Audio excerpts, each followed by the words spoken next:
कृष्ण जी की पत्नी रुक्मणी जी थी। कृष्ण जी की कितनी शादियां हुई थी? भागवत के अनुसार 16,108 विवाह कृष्ण के हुए हैं। तो ये विवाह मतलब कैसा विवाह था, अगर आप थोड़ा बताएंगे इसको हमें।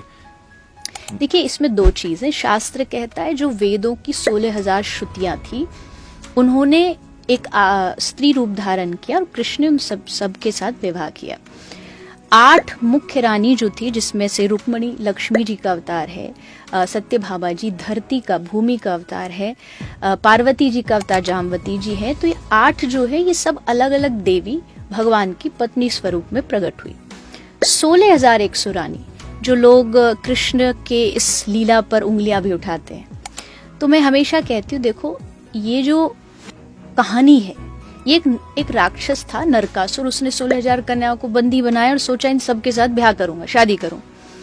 कृष्ण आए, उन्होंने सबको छुड़ाया। कथा ये है जो ओरिजिनल है कि कृष्ण ने इन सब 16,000 कन्याओं को कहा कि तुम अब घर चली जाओ, मैंने तुम्हारा मुक्त कराया, अब तुम घर जाओ। लेकिन इन कन्याओं ने कृष्ण से कहा कि ये समाज है, इस समाज ने सीता मैया को स्वीकार नहीं किया, तो हम तो बहुत साधारण नॉर्मल घर की लड़कियां हैं, अब ना हमारा माँ है, ना बाप है, ना परिवार है, कोई हमें स्वीकार नहीं करेगा, हम अनाथ हैं। पर हमने सुना है दुनिया में अगर कोई अनाथ हो तो उसके नाथ जगन्नाथ है, आप हो, आप हमें स्वीकार करो। अब कृष्ण के मन में आया कि क्या करूं, इनको घर ले जाके दासी बना दूं तो भी समाज उंगली उठाएगा कि कृष्ण ने अबला नारियों का फायदा उठाया।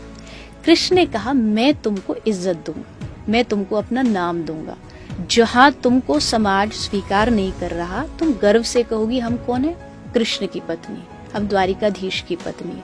तो यहाँ कृष्ण एक बहुत बड़े नारी पूजक के रूप में माने जाते हैं कि उन्होंने नारी का सम्मान करना विश्व को समझाया है।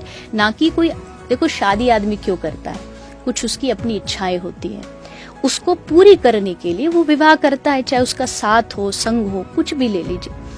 लेकिन कृष्ण ने ये शादियां अपनी कोई इच्छा पूर्ति के लिए नहीं की। यहाँ श्री कृष्ण ने उन कन्याओं को आश्रय दिया है, उनको सहारा श्री कृष्ण बने, इसलिए ये 16,000 कन्या। और शास्त्र की बात करें तो कहते हैं कृष्ण जगतपति है, तो मेरे आपके हम सब जो जीव हैं, हम सबके पति पिता श्री ठाकुर जी हैं। तो 16,000 नहीं, भगवान की तो करोड़ों पत्नियां, हम सब अनगिनत श्री ठाकुर जी के ही हैं।